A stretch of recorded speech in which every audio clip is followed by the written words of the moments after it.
किसी भी प्रकार की जानकारी के लिए सब्सक्राइब करें हमारी चैनल बागेश्वर धाम सरकार को, बेल आइकन को दबाना ना भूलें। सूत्र है दुख से कैसे छुटकारा पाएं। बहुत लोगों का प्रश्न रहता है, बहुत लोग आते हैं, महाराज हम बड़े दुखी हैं, छुटकारा पाना चाहते हैं। कई लोग तो हद कर देते हैं, बहुत लोग आते हैं तो कहते हैं महाराज अब हम थक गए हैं, मरना पसंद है हमें, जीवन में बहुत हताश हो गए, अब हम जीना नहीं चाहते, अब जीवन का कोई उद्देश्य नहीं बचा, अब जीवन में हमें कुछ समझ नहीं आ रहा, हम मरना चाहते हैं। ऐसा बहुत लोग कहते हैं, क्वेश्चन करते हैं। क्या आपको लगता है कि आप मरना चाह रहे हैं? क्या आपको लगता है आपके रास्ते बंद हो गए? क्या आपको लगता है कि अब हमारा कोई नहीं है? बड़ी बात तो यह है, परमात्मा भगवान ईश्वर हनुमान जी अगर आपको बोल दे कि चिंता मत करो, बहुत जल्दी कृपा होने वाली है, तो आप फिर दौड़ने लगते हो। अभी आप हारे नहीं हो। एक हमारे मित्र हैं, बहुत अच्छे, मुंबई में रहते हैं, बहुत प्यारे हैं, बिजनेसमैन हैं। कभी कभी उनसे हमारी चर्चा होती है तो वो एक बात बहुत अच्छी बोलते हैं, गुरुदेव कहते हैं गुरुदेव, गुरुजी। हमने कहा हाँ।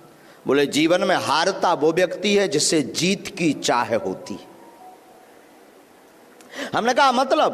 बोले जो जीत की कामना को लेकर के, विजय प्राप्ति की कामना को लेकर के काम करता है अथवा स्ट्रगल करता है वो हारता है, और जो पहले से ही हार मान चुका हो भला वो क्या हारेगा? जिसने अपने जीवन में ये कह दिया कि मुझे जीतना है ही नहीं, उसे कोई नहीं हरा सकता। जिसने ये कह दिया कि मैं हारा हुआ हूं, उसे कोई नहीं हरा सकता। हम लोग त्रुटि क्या करते हैं? हम लोग गलती ये करते हैं कि संसार पर आशा करते हैं, जगत पर, लोगों पर, फ्रेंड सर्कल में आशा करते हैं।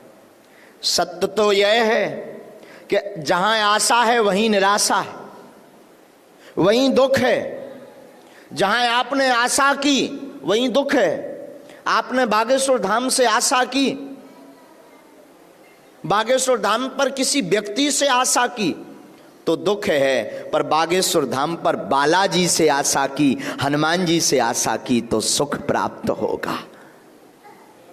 ये दुख से बचने का उपाय है। आशा एक राम जी से, बाकी आशा छोड़ दे।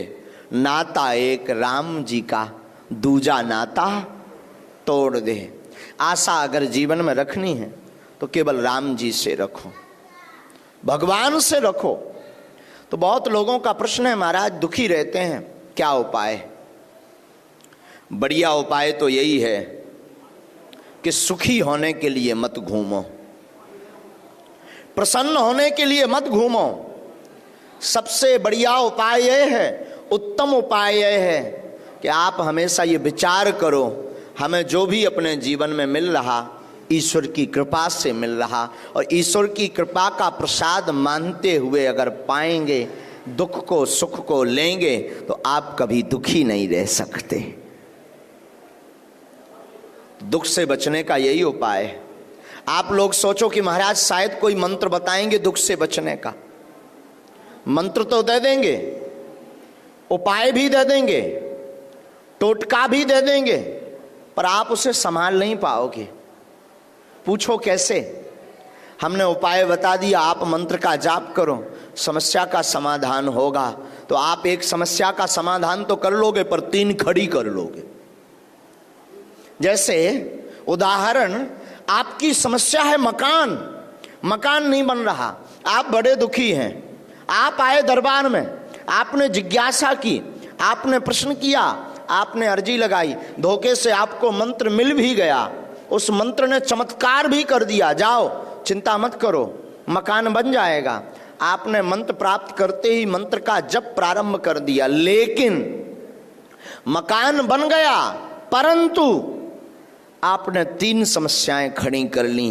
अब मकान का मेंटेनेंस कैसे चलेगा, मकान में एसी कैसे लगेगी, मकान के बाहर बड़ी बड़ी महंगी महंगी कारें कैसे आ पाएंगी। ये 3 समस्याएं आपने खड़ी कर ली। धोखे से वो मंत्र आपने और प्रयोग किया, आपका बिजनेस चलने लगा, मकान का में एसी भी लग गया, मकान के बाहर बड़ी बड़ी महंगी महंगी कारें भी खड़ी हो गई, लेकिन तब तक बींडनी नहीं आई, ब्याह नहीं हुआ, शादी नहीं हो रही। तब और परेशान, तब और झंझट में फंसे। फिर एक और टेंशन आ गई, अब शादी हो जानी चाहिए। शायद शादी भी हो गई तो फिर बच्चे, अब बच्चे नहीं हो रहे, अधूरे कच्चे क्या करेंगे। तो फिर एक और टेंशन। तो प्रतिदिन आपकी समस्या चलती रहेगी, दुख आपका अनवरत चलता रहेगा। अगर आप चाहते हो कि हम कभी दुखी ना रहें, अगर आप चाहते हो कि हम कभी निराश ना रहें, अगर आप चाहते हो कि हम सदैव मुस्कुराते रहें, अगर आप चाहते हो कि हमारे जीवन में प्रसन्नता रहे, अगर आप चाहते हो कि हमारे जीवन में समृद्धता रहे, अगर आप चाहते हो कि हमारे जीवन में वैभव रहे, अगर आप चाहते हो कि हमारे जीवन में कीर्ति हो, अगर आप चाहते हो कि हमारे जीवन में यश हो, अगर आप चाहते हो कि हमारे जीवन में आनंद हो, अगर आप चाहते हो कि हमारे जीवन में सच्चा सुख हो, अगर आप चाहते हो कि हमें मोक्ष निर्वाण की प्राप्ति हो, अगर आप चाहते हो कि हमें ईश्वर का साक्षात्कार हो, तो किसी गुरु के चरणों को पकड़ना सीख जाओ, किसी महापुरुष के चरणों को पकड़ना प्रारंभ करो, किसी संत सिद्ध पुरुष के चरणों को पकड़ना प्रारंभ करो। आपके जीवन की अलाय, आपके जीवन की बाधा, आपके जीवन की ललकता, आपके जीवन की जिज्ञासा, आपके जीवन के प्रश्न, आपके जीवन के परेशानियां वो महापुरुष खींच लेगा। शायद कल रात को हम एक बात बता रहे थे, एक शब्द है, बहुप्रचलित शब्द, जिसका नाम है छत्र और छाया। सुना है? छत्र छाया। सब लोग कहते हैं ना, भगवान की छत्र छाया बनी रहे, गुरुजी की मेहर बनी रहे, बालाजी की छत्र छाया बनी रहे, संतों की छत्र छाया बनी रहे, ऐसा बोलते हैं ना। ये शब्द का अर्थ है जानते हैं?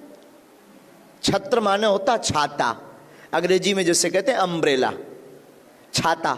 छाता क्या करता है? बारिश होती है तो छाता बारिश को अपने ऊपर ओढ़ लेता, बारिश की बूंदों को आपके सिर पर, शरीर पर नहीं आने देता। उसी प्रकार आपके जीवन में किसी गुरु, किसी संत, किसी महापुरुष का छत्र बरद हस्त अगर हो जाए तो संकटों की बारिश आपके जीवन में कुछ नहीं बिगाड़ सकती, कष्ट आपका कुछ भी नहीं बिगाड़ सकते, पीड़ा आपका कुछ भी नहीं बिगाड़ सकती, रोग आपका कुछ भी नहीं बिगाड़ सकते, परेशानी आपका कुछ भी नहीं बिगाड़ सकती। लेकिन ध्यान रखना, एक ही साध हैं सब सध हैं, सब साध हैं सब जाएं।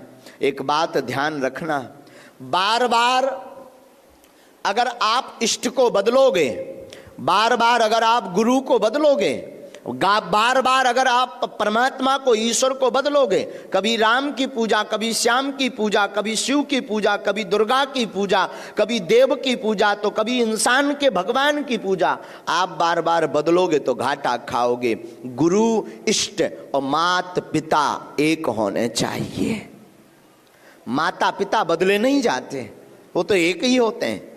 उसी प्रकार गुरु बदले नहीं जाते, वो एक ही होते हैं। उसी प्रकार इष्ट को बदला नहीं जाता, वो तो एक ही होते हैं। सम्मान सबका करो, सम्मान सबका करो। तो छत्र छाया जीवन में किसी महापुरुष की बहुत जरूरी है। यही सूत्र है दुख से बचने का, यही सूत्र है कष्टों से बचने का। दुख से बचने का सूत्र यही है कि आप जीवन में आशा रखो तो केवल भगवान से रखो, ईश्वर से रखो, राम जी से रखो, हनुमान जी से रखो, बाकी जगत में किसी से आशा मत रखो। संसार में आशा रखोगे तो घाटा ही घाटा खाओगे, और घाटा तो कुछ लोग समझने में भी खाते हैं। एक बार एक व्यक्ति हमें मिला तो बोला, गुरुजी हम 35 वर्ष से गीता का उपदेश सुन रहे हैं। हमने कहा क्या बात है, बहुत अच्छा। बोले गुरुजी 35 साल से गीता की बात सुन रहे हैं, एक एक बात। हमने कहा वाह बहुत अच्छा। उसने तो हद कर दी, बोले महाराज मैं 35 वर्ष से गीता की उंगलियों के इशारे पर चल रहा हूं। हमने कहा ओ हो, हमें लगा शायद ये श्रीमद् भगवत गीता की बात कर रहा। हमने कहा भाई साहब हद ये बात है कि तुम सुधरे क्यों नहीं हो, जब 35 साल से गीता का उपदेश सुन रहे, 35 साल से गीता पर चल रहे, फिर भी सुधरे क्यों नहीं। तो धीरे से कहता है, दरअसल गुरुजी गीता मेरी घरवाली का नाम है, मेरी पत्नी का नाम है, मेरी वाइफ का नाम है। हमने कहा जय हो, फिर तो अच्छा है। हमने कहा डंडा भी खाओ फिर तो गीता से, और क्या बताएं। तो ऐसे लोगों का उद्धार नहीं होने वाला। हमें लगा शायद ये श्रीमद् भगवत गीता की चर्चा कर रहा, हमें लगा बड़ा विद्वान आदमी है, हमें लगा बड़ा बुद्धिमान आदमी, हमें लगा भक्त भी लग रहा। और उसने तो हद कर दी, उसने तो हद कर दी। हद करके कहता है कि मैं तो पत्नी का नाम गीता रखे हुए। तो केवल नाम रखने से काम नहीं चलना है, नाम में कुछ असर हो। उसी प्रकार जगत के प्रपंचों में देखो, संसार का नाम ही है दुखालय। इस संसार में तुम्हें दुख ही दुख मिलना है। सुख की अगर चाह है, आनंद की अगर चाह है, तो गांठ बांध लो, बालाजी की शरणागति ले लो। आज नहीं तो कल स्वभाववश आपको प्रसन्नता मिलेगी, आज नहीं तो कल स्वभाववश आपको सुख मिलेगा। ये था दुख से बचने का सूत्र।